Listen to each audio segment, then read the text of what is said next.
بسم الله الرحمن الرحيم الحمد لله الذي كفى وسلام على عباده الذين اصطفى أما بعد. Respected friends, elders, brothers, sisters, honorable guests, Assalamu alaikum wa rahmatullahi wa barakatuh. Indeed, one of the challenges that we face today in society, in our own society, and in the working world, in the world of, in the corporate world, perhaps at school, at colleges, across the globe, really, across the globe, even in our third world countries, to be honest with you. Just recently I just read a post in reference to, even in Makkatul Mukarramah, there are indecencies taking place. And, the person who actually put this post up was very cognizant of what she was saying, but she was saying that, even within the holy city, even within the haram, there are acts of indecencies between genders. Wallahu akbar wa lillahi alhamd. So it's a plague. It's literally a plague. And that's how Rasulullah sallallahu alaihi wasallam actually described it. How did AIDS come about? AIDS, it's a disease that had come many years ago, but how did it surface? How did it come? It was because of indecencies, and that's what Rasulullah sallallahu alaihi wasallam, لَيَبْلُوَنَّكُمْ, that you will be tested amongst many things. And one of the things that you will be tested in is that, you will commit these indecencies, yani immoral acts between genders, right? You will commit immoral acts, and one of the punishments for that particular disease is that such diseases will plague the globe, will plague the world, that are never heard of in the lives of the pious predecessors. And AIDS is something that had just been, surfaced, 100 years back, right? Now, whatever conspiracies are attached, we don't want to get into the political arena of it, but nevertheless, it's a reality. And so, subhanAllah, it's a challenge that one and all faces. Now, in the corporate world, for example, you walk in, right? You walk into the office and you see a secretary sitting there. How do you respond? How do you connect? And you want to be cognizant of your faith, and also making sure that you are not making it look like, we are an extremist community. So, and sometimes we have business deals. We go to the bank, we go to the stores, we see cashiers that are females, and for females, we see cashiers that are men. How do we deal with these situations, and how much of a challenge is it for us? Yani, it all basically depends on our iman and our faith. You see, so a lot of times, at the bank, for example, and every one of us banks, right? And you go and the lady comes and she wants to take you into the office and she wants to shake your hand. How do you respond? Do you succumb to the societal pressure, and do you say, okay, you know what, I'm just going to shake the hand, I don't want to make it look bad? Or do we with a sound mind? This is a nation. Allah subhanahu wa ta'ala has made us a nation of thinking. Allah subhanahu wa ta'ala continuously in the Quran, what does He say? أَفَلَا تَعْقِلُونَ. Do you not understand? Do you not think? أَفَلَا يَتَدَبَّرُونَ الْقُرْآنِ. Do you not ponder? Do you not reflect? We are a nation of wallahi thinking, and unfortunately today we don't use our minds. We see what is going on in the norm and we try to go with the flow. We try to go with the flow. The person who can only be successful is that person who stands up against the tide. He goes, but obviously you have to be on the truth. Obviously you have to be on the truth. فَإِنْ عَزَمْتَ فَتَوَكَّلْ عَلَى اللَّهِ. If you have made your decision that yes, I want to do the right thing, I want to follow the deen of Allah subhanahu wa ta'ala as per the dictates of Allah and His Rasul sallallahu alaihi wasallam, wallahi, Allah will help you. فَإِنْ عَزَمْتَ فَتَوَكَّلْ عَلَى اللَّهِ. That if you have made your irada, if you have made irada pakka hai, now make tawakkul. Now make tawakkul. Sarah alayhi salam, when she was in front of the tyrant king, and the tyrant king approached her, what happened immediately? He became frozen in his act of indecency. He became frozen, and like that he did it 3 times, and Sarah alayhi salam became protected. Why? Because her niyat was saf.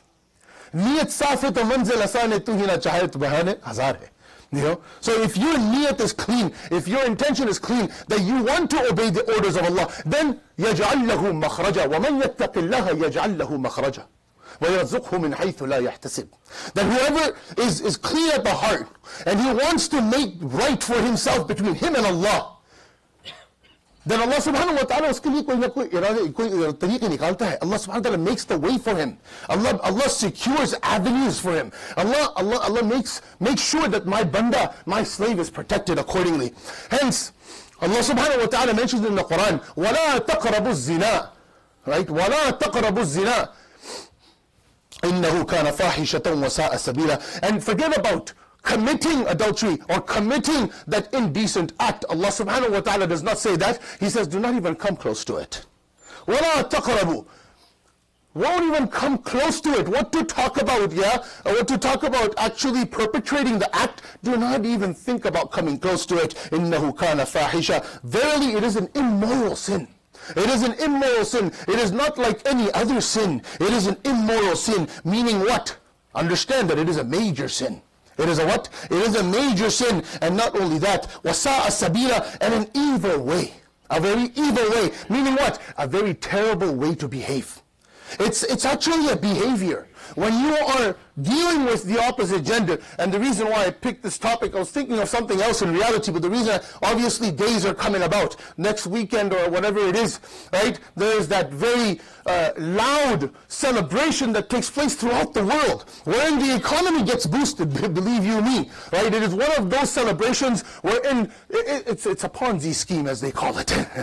Wallahi al-azim, it's just a scheme, right? And because of this scheme, they secure millions and billions of dollars in revenue through Lindor and all these different chocolate companies and these decorating companies and so on and so forth. It's a scheme. That's all it is.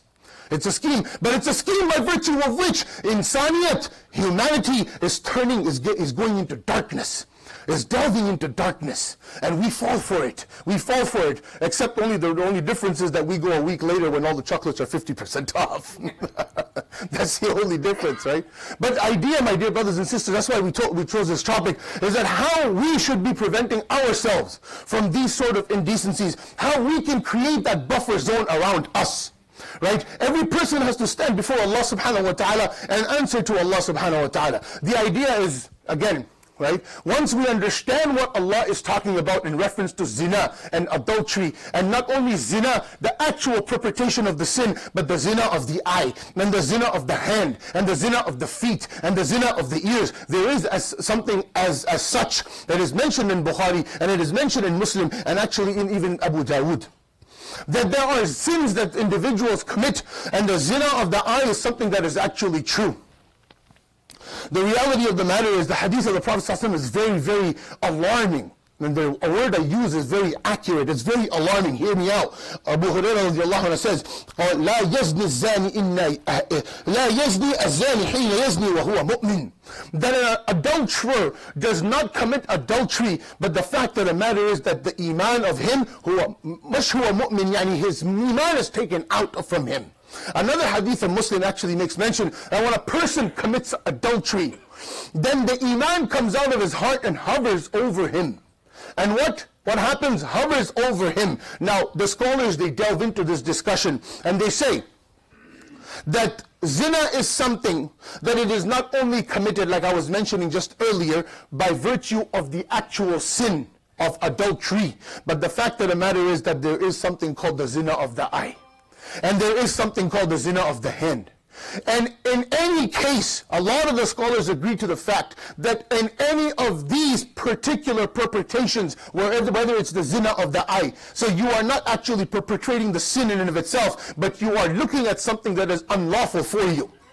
You are pleased with something, yeah? You are pleased with, so you walk into the office, right? And you have a miniature, like a mini discussion with the secretary that's sitting in the front, or whosoever, the person, the lady that's sitting next to you in the next cubicle, or the man for the lady sitting in the next cubicle, right? You feel that pleasure inside of your heart because you have exchanged a few words with her. That is the zina of the heart.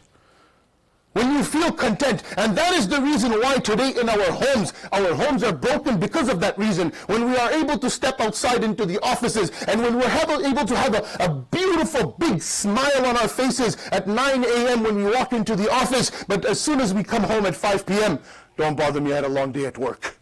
How do you think, my dear brothers and sisters, you're walking inside of the home, and everything is back to zero? But when you're walking into, as if you're living in two different worlds, you're living in two different dimensions. How is your family life? How is your mutual, your marital life going to show any success, not only inside of you and your wife or your husband, but inside of your children, and they will see it as well. And they see it because they're born here, and they realize, and not all of you, obviously everybody's, different ages here, but I'm giving you an example, especially for those of us, and some of us sitting here married are also born here, and we realize, and they catch on. Back home it was a whole different perspective. It was a whole different perspective, and I'm being very honest and circumspect at the same time. Right? It was a whole different approach. But now, when the children, they see that there is a rift between the husband and the wife, they catch on immediately. And when they see that the husband does not call his brother, you see that sitting in a whole different part of the world, or maybe in a different state, for 10 years at a time, how do you think that our children now, the siblings amongst themselves, they start to create, the little animosities start to build within their childhood, and as they're growing, it grows with them as a disease. Because they see what? They see the parents, that they are not connected. And wallahi, we know very well the parents are the most important role models for the children. Not even the Mawlvi Sahib in the masjid is a more important role model than you yourselves, my dear parents. You cannot tell your children, do what I tell you to do, but don't do what I do. It's impossible. It's not going to happen. They're going to live a hypocritical life their entire life. And if not live a hypocritical life, then they're going to have that in the back of their head all their life. My parents told me to do something, but they never did it. And that's gonna grow within them as they grow older, as they mature, and so on and so forth. So very important details. We need to be able to,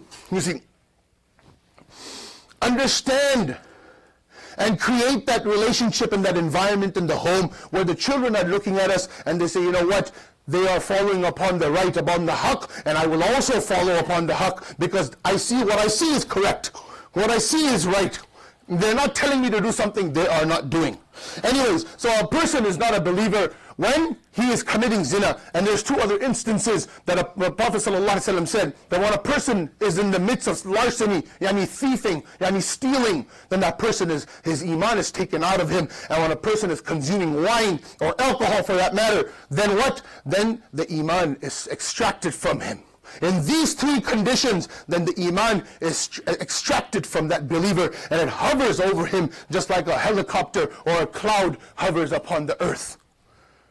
Just like that, the iman. And imagine, my dear brothers and sisters, in those very moments, if Allah subhanahu wa ta'ala وُكِّلَ بِكُمْ مَلِكَ الْمَوْتِ الَّذِي وُكِّلَ بِكُمْ ثُمَّ إِلَىٰ رَبِّكُمْ تُرْجَعُونَ, that an angel is appointed to every single one of us who is standing upon us at every given moment. وُكِّلَ بِكُمْ, he's standing over us, and when the time of death comes, he starts to extract our soul, and it extracts our soul to the degree wherein finally, as the soul is about to exit the body, that's when Israel alayhi salam comes and does the finishing touch. Every single moment of your life, every single second of your life, an angel is appointed to you, and he's standing above you, waiting for that order, waiting for the hukum to execute. And there you go, my dear brothers and sisters. Imagine if we are in the state of committing zina with our eyes. And I know it's difficult, it's not easy, but the intention has to be right. And only then Allah subhanahu wa ta'ala will help us. If we make the intention, the Aj say, from today onwards, I will guard my eyes. I will make sure that, you know what, my gazes, and that is the reason why in our salat, for example, we have such a hard time paying attention. We have a hard time building our prayer, and not only that, by virtue of which, building our connection with Allah subhanahu wa ta'ala. Because building our connection with Allah subhanahu wa ta'ala, the best way you can do it is in sujood, because that is when you are closest to Allah. But we, in our prayers, are thinking of so many other things, because our eyes are wandering. We are not able to control our eyesight. Our eyesight is one of those gateways to the heart. It's one of the gateways to the heart. That's why in another hadith the Prophet ﷺ says that your eyes, they commit zina, then your hands, they commit zina, then your feet, they commit zina, and so on and so forth. And then guess what happens? All of these things, they commit zina, and then your private part finally confirms it. Allahu Akbar. Very profound hadith. that what happens eventually when you continue to perpetrate the zina of the eye, you continue to look at indecent, immoral things, you continue to touch, you continue to walk towards, you continue to think and bring into your heart immoral things, then eventually what happens is that you end up doing the deed. And that's the hadith of the Prophet ﷺ, that you continue to do this until the time comes when your private part confirms it. When your private part confirms it. So, that is why the Prophet that's why Allah subhanahu wa ta'ala said, and as I mentioned earlier, right, what did he say? وَلَا تَقْرَبُوا الزِّنَا. Don't even come close to it. Don't even come close to it. Forget about perpetrating the act, because what happens before perpetrating the act, the insan, the human being, he creates these faucets and these different agendas around him, by virtue of which he starts to come close to the actual deed. May Allah subhanahu wa ta'ala protect us all. That's why the Prophet ﷺ also said that إِنَّ الدُّنْيَا حُلْوَةٌ خَضِرَةٌ. And obviously the reality of the matter is, it's the norm, it's the society. Everything around us is going to look lush and green. It's going to look beautiful. It's going to look beautiful, and you're going to continue to it. And you're going to keep walking towards it. وَإِنَّ اللَّهَ مُسْتَخْلِفُكُمْ. And look at the beautiful words of Nabi Kareem sallallahu alayhi wa sallam, wherein he says that now Allah subhanahu wa ta'ala has made you a vicegerent upon the face of this earth. فَيَنْظُرْ كَيْفَ تَعْلَمُونَ. So watch out. So watch out as to how you carry yourselves in society. Watch out when you walk into your office, when you open those office doors, and there's a secretary sitting there. And I keep using the example, I understand most of us are in the corporate world. Or whether you walk into your college, and you know such and so is sitting there. When you walk into your university, or wherever you go, you know that I can protect myself. I can take care of my chastity and my well-being by avoiding this route. Rasulullah sallallahu alaihi wasallam, inna Allah mustakhlifukum. He has made you a khalifa, so to say. He has made you a khalifa on the face of this earth. Kayfa ta'lamun. Watch out. Fattaqu dunya. So be careful. Be careful, fattaqut, and fear the dunya, because the dunya is like a nice lush garden. It's going to keep attracting you. Fattaqut dunya. And then he said, wattaqun nisa, and fear the woman. And fear the woman. And again, this is by no means targeting the woman, that it is because of the woman that we are in trouble or anything like that. It could be vice versa. The situation could flip around. It is our gazes. That's why Allah subhanahu wa ta'ala in the Quran himself said, now lower your gazes. Lower your gazes. And that is actually one of the rights of the tariq. One of the rights of walking down a path is what? It's the haqq of the road. It is incredible. It is the right of the road that you lower your gazes. These are one of the rights of the roads. If you're walking down a path, one of the rights of the road, because some of the Sahaba were sitting down upon a staircase, hanging about. They didn't have homes, they didn't have, hangouts or shisha or hookah joints or anything like that, right? They were just relaxing on top of the staircase. Rasulullah sallallahu alaihi wasallam passed by, and he said, you know what? One of the rights, is it okay that we sit over here? He said, yes, it is, of course it is, but be careful. One of the rights of sitting in the way, in the tariq, is that you watch your gazes. You watch your gazes. So, I'm going to leave you with one last example, and inshallah we'll end. The example of Imam Ghazali rahmatullah alayhi, he quotes in his Ihya, and he says that a man is running down inside the forest. He's running, just picture this for yourselves, and maybe put yourself in the shoes. A man is running down inside of a forest, and a lion is racing after him. A lion is racing after him. He sees a well, he jumps into the well, and as he is descending into the well, he catches hold of a rope, which by virtue of which he is able to save himself. So he takes a breather, and he says, oh, alhamdulillah. He's hanging onto the rope, but when he looks below him, he sees a snake and a serpent with his mouth wide open. He sees a snake and a serpent with his mouth wide open, and then he says, oh my God, inna lillahi wa inna ilayhi raji'un. But when he looks back up, he sees what? He sees the lion is right there prowling right above him. And then he looks up on the rope, and he sees a white mouse and a black mouse nibbling away at the rope. So this is the scenario that I'm painting for you. Just picture it for a second. And then, all of a sudden, right in front of him, along the walls of this well, he sees a honeycomb. What does he see? He sees a honeycomb. He sticks his finger inside. And he takes it back out, and he puts it into her mouth, and then he realizes the sweetness of this honey.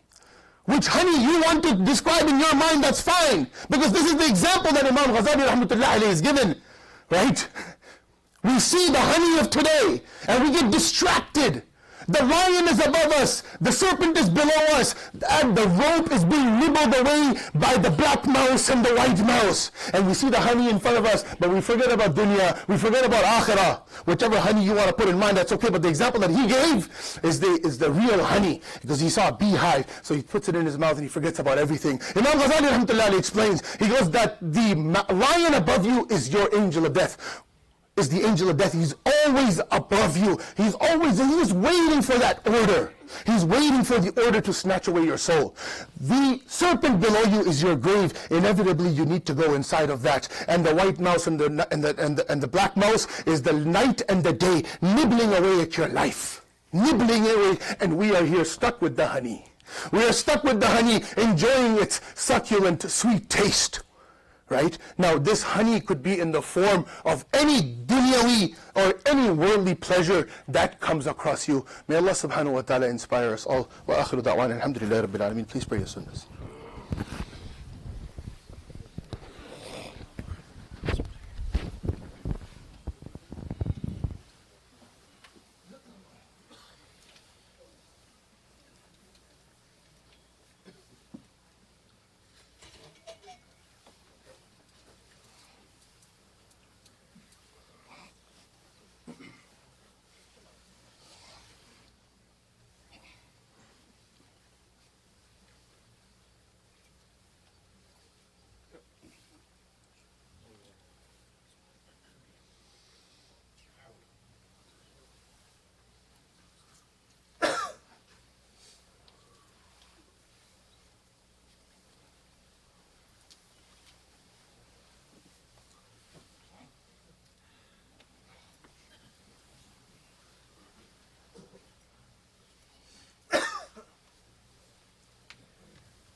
Bismillah ar-Rahman ar-Rahim. Inshallah, first announcement, we'll be continuing tonight with our monthly Imam Nawawi's 40 Hadith program with Sheikh Kamil Baba. That will continue. Isha is 8 o'clock, inshallah. Secondly, we're having a special program next Friday after Isha. The topic is secularism, modernism, and atheism. This will be, inshallah, explained in detail with our guest scholar, Dr. Muhammad Volkan, who is a professor of theology at Darul Qasim. Please make a point to attend that and benefit from this program. After that, MSI will have a youth night for girls, ages 9 through 13 and 14 through 20, meaning there will be two separate programs on the same night for these age groups. Both will be, inshallah, with female scholars. That will be from 6:30 p.m. to 8:45 p.m., inshallah, Friday the 23rd, inshallah. Friday the 23rd. Lastly, inshallah, Dawah training workshop will take place here at MSI on February 24th, which is a Saturday, from 11 a.m. to 4 p.m. This will be, inshallah, taught by Dr. Sabil Ahmad from Gain Peace. This is a free event, inshallah. We encourage you to register on our website or on the kiosks on the entrances, inshallah. Jazakallah khair.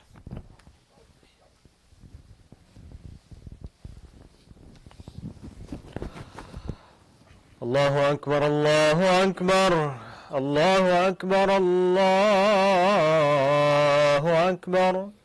أشهد أن لا إله إلا الله أشهد أن لا إله إلا الله أشهد أن محمد رسول الله أشهد أن محمد رسول الله حي على الصلاة حي على الصلاة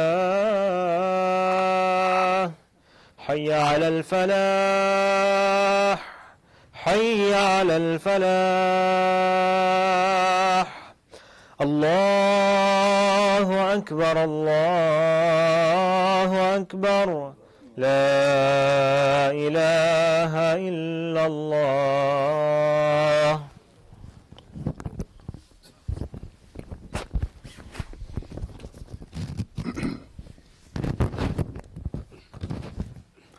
الحمد لله الذي أنزل على عبده الكتاب ولم يجعل له عوجا وتبارك الذي نزل الفرقان على عبده ليكون للعالمين نذيرا ما أنزلنا عليك القرآن لتشقى إلا تذكرة لمن يخشى وأشهد أن لا إله إلا الله وأشهد أن محمدا عبده ورسوله ثم أما بعد. قال الله تعالى في القرآن بعد أن أقول أعوذ بالله من الشيطان الرجيم يا أيها الذين آمنوا اتقوا الله حق تقاته ولا تموتن إلا وأنتم مسلمون. وقال تعالى ولا تقربوا الزنا إنه كان فاحشة وساء سبيلا. وقال عليه الصلاة والسلام اللهم اغفر ذنبه وطهر قلبه وأحسن فرجه أو كما قال عليه الصلاة والسلام. أقول قولي هذا وأستغفر الله لي ولكم ولسائر المسلمين من كل ذنب فاستغفروه إنه هو الغفور الرحيم.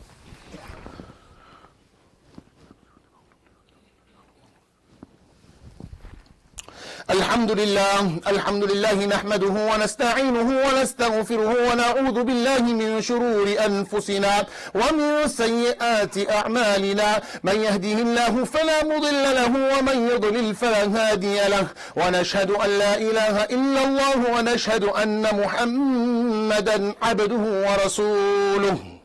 وبعد أعوذ بالله السميع العليم من الشيطان الرجيم إن الله وملائكته يصلون على النبي يا أيها الذين آمنوا صلوا عليه وسلموا تسليما.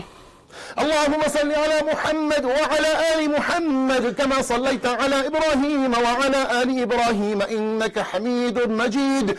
اللهم بارك على محمد وعلى آل محمد كما باركت على إبراهيم وعلى آل إبراهيم إنك إنك حميد مجيد. اللهم اغفر ذنوبنا وطهر قلوبنا وأحسن فروجنا يا أرحم الراحمين. اللهم إنا نسألك من خير ما سألك منه نبيك وحبيبك محمد صلى الله عليه وسلم، ونعوذ بك من شر ما استعاذ منه نبيك وحبيبك محمد صلى الله عليه وسلم، وأنت المستعان وعليك البلاغ، ولا حول ولا قوة إلا بالله العلي العظيم. قال رسول الله صلى الله عليه وسلم: أرحم أمتي بأمتي أبو بكر، وأشدهم في أمر الله عمر، وأصدقهم حيان عثمان، وأقضاهم علي رضي الله عنهم وارضاه. عباد الله رحمكم الله، إن الله يأمر بالعدل والإحسان وإيتاء ذي القربى وينهى عن الفحشاء والمنكر والبغي يعظكم لعلكم تذكرون. فاذكروني أذكركم واشكروا لي ولا تكفرون.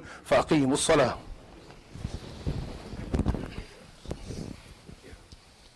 الله أكبر الله أكبر الله أكبر الله أكبر. أشهد أن لا إله إلا الله، أشهد أن لا إله إلا الله، أشهد أن محمد رسول الله، أشهد أن محمد رسول الله. حي على الصلاة، حي على الصلاة، حي على الفلاح، حي على الفلاح. قد قامت الصلاة، قد قامت الصلاة. الله أكبر الله أكبر، لا إله إلا الله. سووا صفوفكم واعتدلوا. Straighten your lines and silence your phones. Don't leave any gaps in between. أتموا الصف الأول في الأول. Please fill in the first lines first. الله أكبر. سبحان الله.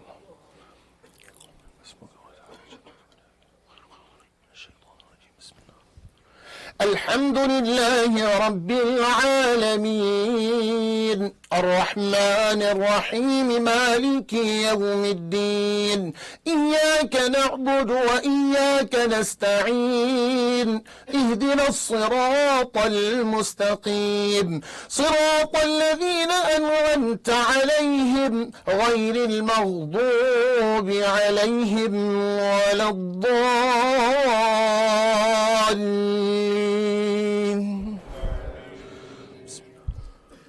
قد أفلح من تزكى وذكر اسم ربه فصلى، بل تؤثرون الحياة الدنيا والآخرة خير وأبقى، إن هذا لفي الصحف الأولى، صحف إبراهيم وموسى.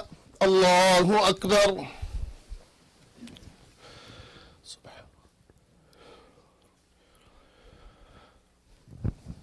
سمع الله لمن حمده. الله أكبر.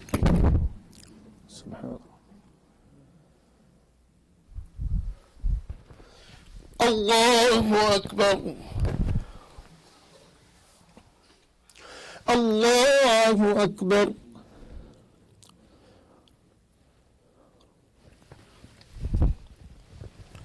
الله أكبر. الحمد لله رب العالمين، الرحمن الرحيم.